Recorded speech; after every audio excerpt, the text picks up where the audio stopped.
3 Habits of a Healthy Marriage. Marriage is a wonderful thing. It was God's idea, and He intended it to be a depiction of the sweet relationship between Jesus Christ, the groom, and the church, the bride. It is God's will for us to have a beautiful marriage where Christ is the head.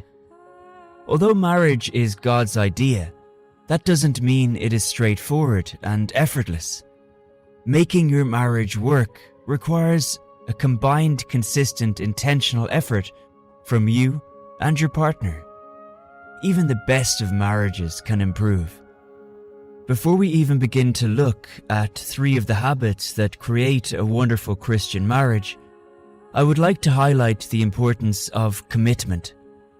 Speaking with a good number of happy couples, you would discover that all of them are intentional about making their marriages work. Both the husband and the wife are intentional and committed to creating the best marriage. You have to make up your mind to bring the best out of your wedding and take the necessary steps to make it work. You can dream and imagine as much as you want. However, if you do not take deliberate steps towards making your marriage work, you won't have the kind of marriage you desire. There are habits that you have to build with your partner to make your marriage work out. We'll be discussing 3 here. Love. Love, love, love. Every marriage is built on love. In the absence of love, it is not easy to make anything work. When we talk about love, we do not mean a mere confession of love. No. While this is beautifully romantic, love goes beyond confession. Love has more to do with expression and doing acts of love, even when you don't feel like it. God didn't just sit in heaven screaming, "Man, I love you so." God took a step. He went out of His way to prove His love to us by sending Jesus.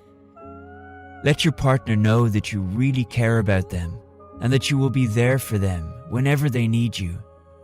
Prove this in the little ways that you can, from covering up for them in the middle of their busy schedule to helping them with chores around the house. Speak words of affirmation and be the shoulder they can lean on when they are troubled. This strengthens your bond and deepens your intimacy. One of the reasons why many marriages lose their sweetness after some years is because the partners stop doing the things they used to do together while they courted. They just get carried away by the plethora of things they need to attend to. They get too used to each other, and rather than being lovers, they become roommates. Let me speak to the men for a moment. Ephesians 5, verse 25. Husbands, love your wives, even as Christ also loved the church and gave Himself for it. Husband, loving your wife is not a choice. It is not a choice, guys. It is a command. Buy her some flowers. Take her out to eat.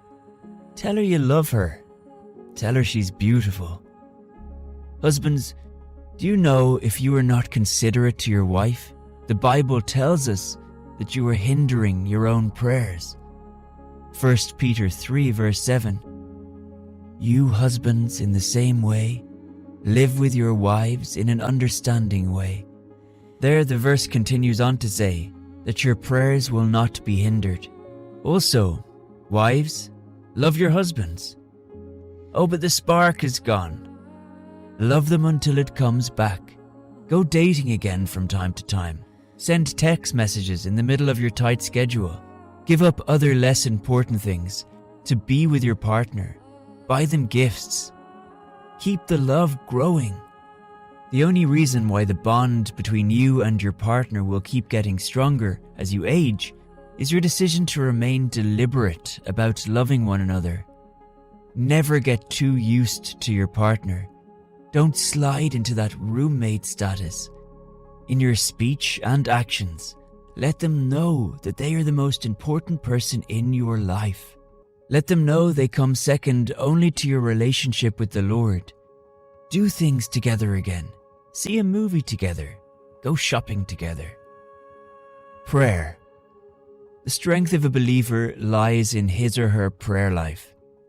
The strength of a marriage lies in the prayer power of the partners involved. As much as it is essential to have your personal time with God, it is also necessary for you to pray together as a couple. Prayer strengthens your bond of love, friendship, and trust. Prayer puts you both in your most vulnerable state as you pour out your heart to your Maker. This makes you realize how much you need each other. Make daily prayer a habit as a couple, no matter how short. Praying together helps you recognize the personal challenges your partner may be facing and helps you both to fight it in the most effective way. You can take charge of the situations in your home as you agree in prayers. Also, prayer is a sure way to deal with or resolve conflict. As a couple, you will struggle to go before God if you two are on bad terms or in conflict. Making prayer a daily part of your life will cause both of you as a couple to resolve conflict. Apart from the fact that prayer helps you control your home from the spirit realm, it also builds intimacy between you and your partner. The more you pray with or for somebody, the stronger the bond between you. This is why prayer partners share an unexplainable kind of love. Make your spouse your prayer partner. It's difficult to remain angry with somebody you have to pray with. Prayer helps you to quickly get over your clashes and trust God to help you live together as one. Most happy families take praying together seriously. If you want to enjoy peace, stability, and love in your marriage, cultivate the habit of praying together as a couple. Communication. The importance of communication in any relationship cannot be overemphasized. Talk to one another with respect. When there is no proper communication, actions will be misunderstood. To avoid unnecessary quarrels and disagreements, you and your partner have to master the art of effective communication. Finances, health, work, parenting, and some other issues can create pressures in your family. When not properly discussed, conflicts will arise in the home. Before your partner, there is no need to hide secrets. You are supposed to be one. Feel free to discuss your fears and those things you are not comfortable with. Discuss everything that concerns you and the family. Agree on how to take care of the finances. Plan and prepare as a couple. Feel free to communicate your emotions in a mature and logical manner. Have a time you set apart to discuss the status of your relationship, the children, the budget, and everything else that keeps the family running. Learn to understand your partner's feelings, the things that make them happy, and the things that they are uncomfortable with. You can only discover these things by communicating. Commend your partner when they're doing well. Correct them lovingly when they make mistakes too. As two grown-up individuals, resolve conflicts in a reasonable manner. Let there be a free flow of communication between you and your partner. But within communication, take time to listen. James 1, verses 19 to 20, tells us that everyone should be quick to listen, slow to speak, and slow to become angry.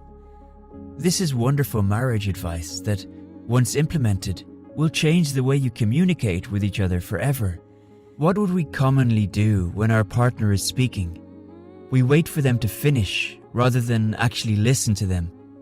We are too busy thinking of a response rather than taking the time to listen. If, however, you can learn to listen without judging or waiting to jump in, communication in a Christian marriage can improve dramatically. You'll learn so much about your partner and their hopes, dreams, aspirations, fears, and feelings. You can have a blissful marriage, the kind your children will pray for. You can have a home you always look forward to going back to. You can have a healthy marriage, you can have that marriage you desire. All you need to do is develop the right habits.